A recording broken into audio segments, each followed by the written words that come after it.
एक समय की बात है। एक प्राचीन गुरुकुल के पास एक शांत गांव में अर्जुन नाम का एक युवक रहता था। अर्जुन एक बुद्धिमान और मेहनती छात्र था, पर उसकी सबसे बड़ी समस्या थी मन का शोर। उसका दिमाग एक ऐसे बाजार की तरह था जहां हर विचार एक साथ चिल्ला रहा था। वह हर चीज के बारे में बार बार सोचता रहता था, छोटी छोटी बातों को पहाड़ बना देता था। एक दिन अर्जुन को नदी किनारे एक वृद्ध भिक्षु बोधिसत्व मिले, जिनकी आंखें अथाह शांति से भरी थीं।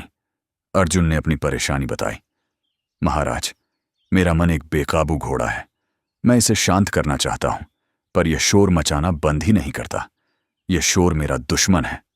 बोधिसत्व ने मुस्कुराकर कहा, अर्जुन, यह शोर नहीं है, यह तो एक प्रतिध्वनि है। अर्जुन उलझन में पड़ गया। प्रतिध्वनि? पर किसकी? बोधिसत्व ने अर्जुन को एक कहानी सुनाई। प्राचीन काल में सिद्धार्थ नाम का एक महान दार्शनिक था। उसने अपने जीवन का सारा ज्ञान एक कांच की अपूर्ण मूर्ति में भर दिया था। उस मूर्ति का एक हाथ अधूरा था।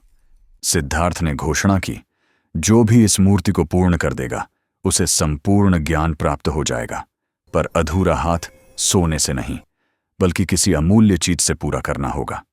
सिद्धार्थ की मृत्यु के बाद वह मूर्ति रहस्य बन गई। कई विद्वानों और राजाओं ने कोशिश की।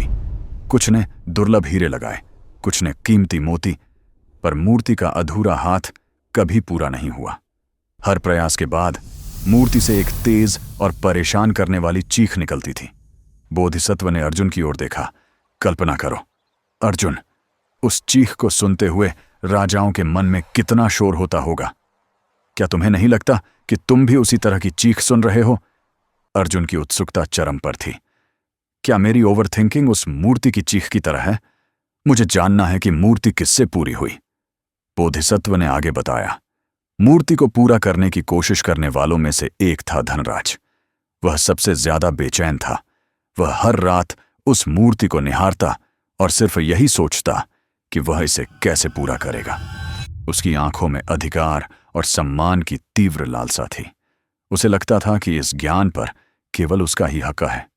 एक रात धनराज ने सपने में देखा कि मूर्ति का अधूरा हाथ उसके प्रिय ताबीज वाले कंगन से पूरा हो सकता है, जो उसे उसकी मां ने बचपन में दिया था। धनराज जागा और अगले ही पल उसका मन दो हिस्सों में बंट गया। एक, कंगन दे दे, ज्ञान मिल जाएगा, तू महान बन जाएगा। दो, नहीं, यह मेरी मां की निशानी है, यह मुझसे जुड़ा हुआ है, मैं इसे नहीं छोड़ सकता। बोधिसत्व रुक गए। उन्होंने शांत भाव से अर्जुन से पूछा, यह जो मन में तूफान उठा, यह क्या था? ज्ञान की इच्छा या कंगन को न खोने का डर? अर्जुन की आंखें खुली रह गईं। उसने धीरे से कहा, कंगन को न खोने का डर, कंगन के प्रति आसक्ति। बोधिसत्व ने सिर हिलाया। बिल्कुल, वही आसक्ति। अर्जुन, तुम्हारे मन में आज शोर बनकर गूंज रही है। तुम अतीत की घटनाओं या भविष्य की संभावनाओं से कंगन की तरह चिपके रहते हो। अंत में बोधिसत्व ने समाप्त किया। धनराज ज्ञान का मोह छोड़ नहीं पाया और कंगन भी दे नहीं पाया। उसका मन उस कंगन और ज्ञान के बीच एक मायावी धागे से बंधा रहा। यही धागा है आसक्ति। असली ज्ञान उस कंगन को देने में नहीं था, बल्कि कंगन के प्रति अपने मोह को पूरी तरह से त्यागने में था। क्योंकि जब तक तुम किसी चीज से जुड़े रहोगे, उसे खोने का डर तुम्हारे भीतर सोच विचार का तूफान पैदा करता रहेगा। यही तुम्हारे ओवरथिंकिंग की जड़ है अर्जुन। ये तुम्हारा शोर नहीं, बल्कि आसक्ति के धागे का बार बार कसना और ढीला होना है, जो तुम्हें बेचैन कर रहा है। अर्जुन को अचानक शांति महसूस हुई। उसने समझ लिया था, मन का शोर तो केवल आसक्ति की उस दर्द भरी प्रतिध्वनि है जो किसी चीज को कसकर पकड़ने के कारण पैदा होती है। बोधिसत्व ने अंत में कहा, जाओ अर्जुन, और अपनी आसक्तियों के धागे पहचानो। जिस पल तुम उन्हें प्रेम से त्याग दोगे, प्रतिध्वनि अपने आप शांत हो जाएगी। मन में तब विचार नहीं, केवल प्रवाह रह जाएगा। अर्जुन ने उस दिन से ओवरथिंकिंग को एक दुश्मन की तरह देखना बंद कर दिया। उसने उसे एक संकेत की तरह देखना शुरू किया। जब भी उसका मन शोर मचाता, वह पूछता, मैं अभी किस कंगन को कसकर पकड़े हुए हूं?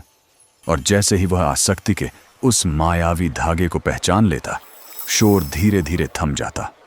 उसने जान लिया कि ओवरथिंकिंग कोई रोग नहीं है, यह केवल इस बात का लक्षण है कि हमने किसी परिणाम, व्यक्ति या विचार को अपनी पकड़ से छूटने नहीं दिया है। क्या आप भी अपने जीवन में उस कंगन को पहचान सकते हैं जिसने आपको ओवरथिंकिंग के मायावी धागे से बांध रखा है?